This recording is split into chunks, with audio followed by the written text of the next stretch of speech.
बिस्मिल्लाहिर्रहमानिर्रहीम। स्टूडेंट्स, मैं आपका टीचर काशिफ रज़ा।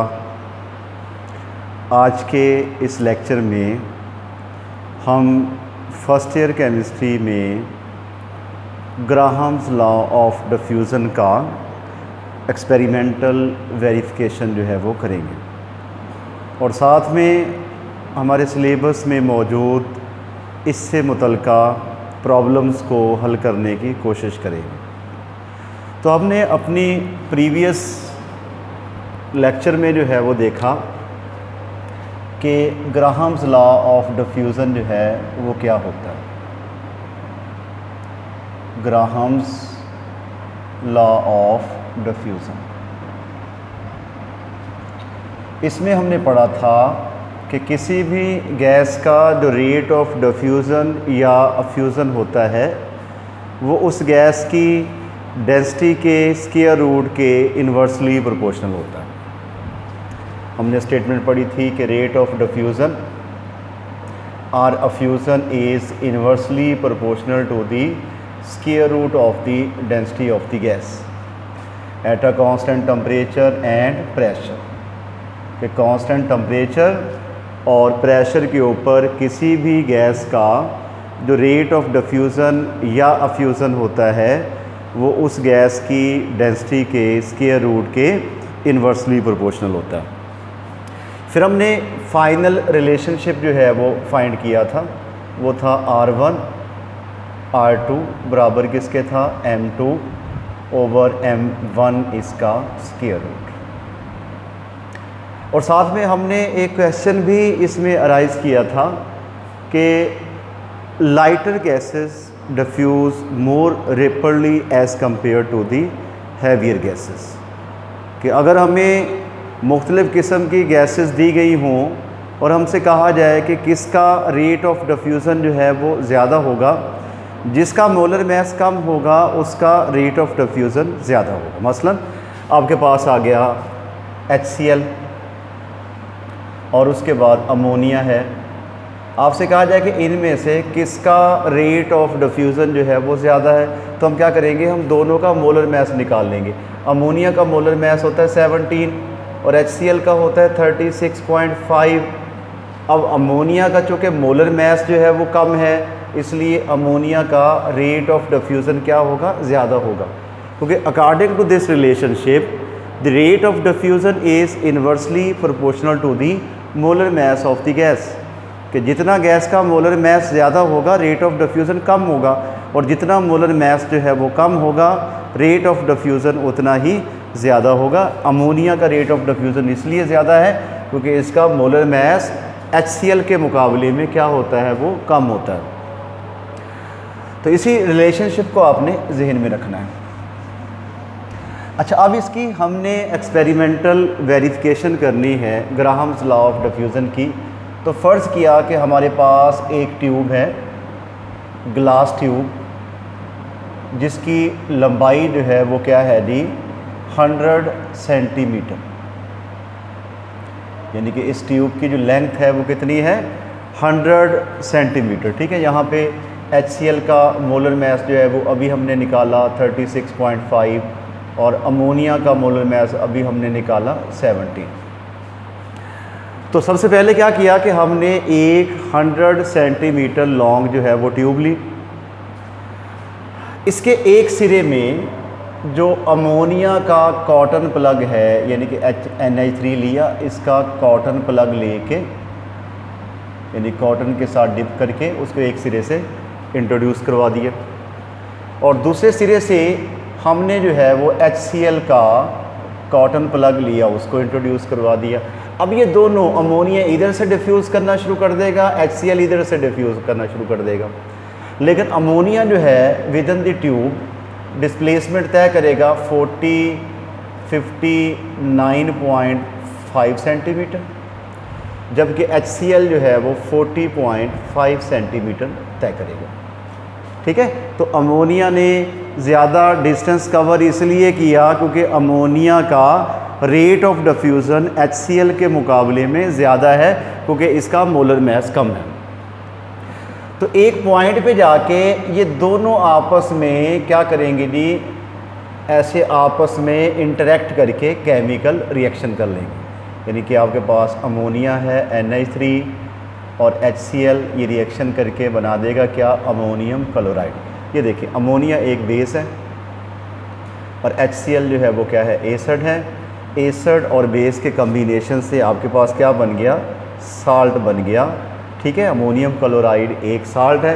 तो जिस पॉइंट पे ये इनकाउंटर करेंगे, एक दूसरे का आमना सामना करेंगे, उस पॉइंट के ऊपर वाइड फ्यूम जो है वो बनना शुरू हो जाएगा, वाइड फ्यूम। तो वाइड फ्यूम का बनना ये जाहिर करेगा कि हमारा क्या बन गया, अमोनियम क्लोराइड जो है उस पॉइंट ऑफ जंक्शन पे बन गया। पॉइंट ऑफ जंक्शन वो पॉइंट जहाँ पे दोनों ने एक दूसरे के साथ जो है वो इंटरेक्ट किया और केमिकल रिएक्शन कर लिया। अमोनिया ने 59.5 सेंटीमीटर फासला तय किया, जबकि HCl ने 40.5 सेंटीमीटर जो है वो फासला तय किया। अब ग्राहम्स लॉ का रिलेशनशिप यहाँ पे आएगा, वो है जी RNH3 ओवर RHCl, यानी कि rate of diffusion of ammonia over rate of diffusion of HCl बराबर किसके होगा, molar mass of HCl over molar mass of ammonia, और इसका स्क्वायर रूट। अब rate of diffusion of ammonia कितना है, 59.5 सेंटीमीटर, जबकि HCl कितना है, 40.5 centimetre. Molar mass of HCl कितना है, 36.5 ओवर 17, और इसका स्क्वायर रूट हो गया। ठीक है, इसको हल किया, 1.46 इज इक्वल टू 1.46। तो ये होगी क्या, demonstration of Graham's law of diffusion. It is the, दोनों साइड्स क्या होगी, बराबर होगी।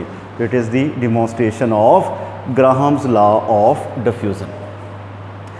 अब हम आ जाते हैं, कुछ प्रॉब्लम्स हैं कि आपके पास ना, आपके एग्जाम्पल है, एग्जाम्पल नंबर 7, उसमें ये कहा गया कि rate of diffusion of unknown gas is 4 times less than the rate of diffusion of hydrogen gas. कि एक अननोन गैस है, उसका रेट ऑफ डिफ्यूज़न जो है वो क्या है, 4 टाइम्स कम है as compare to the rate of diffusion of the hydrogen gas. यानी कि अगर अननोन का 1 है तो हाइड्रोजन का रेट ऑफ डिफ्यूज़न क्या होगा, 4 टाइम 4 हो गया। अब मोलर मास जो है वो आपके पास हाइड्रोजन का 2 होता है, हमने अननोन गैस का मोलर मास वो फाइंड करना है। उसके लिए हमारा रिलेशनशिप बनेगा Rx ओवर RH2, यानी कि rate of diffusion of unknown gas over rate of diffusion of hydrogen, molar mass of hydrogen over molar mass of unknown gas. तो हमने फाइंड क्या करना है, मोलर मास करना है अननोन गैस का। ठीक है, तो इसका अगर 1 है तो इसका क्या है जी, 2। मोलर मास हाइड्रोजन का 2 है, अननोन का हमने मालूम करना है। तो हम स्क्वायर रूट ख़त्म करने के लिए दोनों अतराफ में क्या ले लेंगे, स्क्वायर ले लेंगे। ये आपके पास क्या बनेगा, 1/4 is equal to 2 over mx हो जाएगा। समझ रही बात की, सॉरी ये 4 है, ये आपके पास हो जाएगा 16। अच्छा, अब इसको क्रॉस मल्टीप्लिकेशन करेंगे क्योंकि हमने mx निकालना है। mx से मुराद क्या है, molar mass of unknown gas. तो 16 जाके मल्टीप्लाई हो जाएगा। ठीक है, तो आपके पास क्या बनेगा, mx बराबर किसके हो जाएगा, 32 ग्राम पर मोल। तो इस तरह करके हम अननोन गैस का, इस कैलकुलेशन में हम अननोन गैस का मोलर मास जो है वो फाइंड कर लेंगे आसानी के साथ। ठीक है, यहाँ पे स्टेप में देख लें कि हमने मालूम करना था मोलर मास, ऊपर जो है वो इसके क्या है, स्क्वायर रूट। हम दोनों का स्क्वायर ले लेंगे दोनों अतराफ में, इसको हल करेंगे, हमारे पास कितना आ जाएगा, 32 ग्राम पर मोल जो है वो मोलर मास होगा अननोन गैस का। ये आपकी एग्जाम्पल नंबर 7 जो है वो हो गए। अब अगला है कि अगर मोलर मास आपको दिया हुआ है, हाइड्रोजन का है 2 ग्राम पर मोल, ऑक्सीजन का है 32 ग्राम पर मोल, रेट ऑफ डिफ्यूज़न हाइड्रोजन का 500 सेंटीमीटर क्यूब पर मिनट है, जबकि rate of diffusion of oxygen हमने ये मालूम करना है। ठीक है, तो बिल्कुल वही सेम फार्मूला जो है वो यहाँ पे यूज़ होगा। फार्मूला क्या है कि RH2 over R O2 is equal to, या ऐसा कर ले जिसका मालूम करना है उसको ऊपर रख लेते हैं, RO2 over RH2 is equal to molar mass of hydrogen over molar mass of oxygen. अब RO2 हमने मालूम करना है और RH2 कितना है 500 है, मोलर मास 2 हो गया और इसका 32 हो गया, इसका स्क्वायर रूट कट गया 16 आ गया, इसका स्क्वायर जो है वो क्या करेंगे, स्क्वायर रूट को हल करेंगे, 500 हो गया बराबर 1/4 हो जाएगा, ये ऊपर जाके मल्टीप्लाई हो गया तो RO2 आपके पास कितना आ गया 500/4 which is equal to 125 centimetre cube पर मिनट जो है वो आपके पास निकल आएगा। रेट ऑफ डिफ्यूज़न किसका, ऑक्सीजन का रेट ऑफ डिफ्यूज़न निकल आएगा। ठीक हो गया। तो ये हमने demonstration of Graham's law of diffusion किया और इससे मुतल्लिका 2 एग्जांपल्स जो हैं वो हमने आज के हमारे इस लेक्चर में जो है वो कवर किए। आज के लिए इतना ही था। नेक्स्ट वीडियो में अगले टॉपिक के साथ दोबारा हाज़िर होंगे। उस वक्त तक के लिए अल्लाह हाफ़िज़।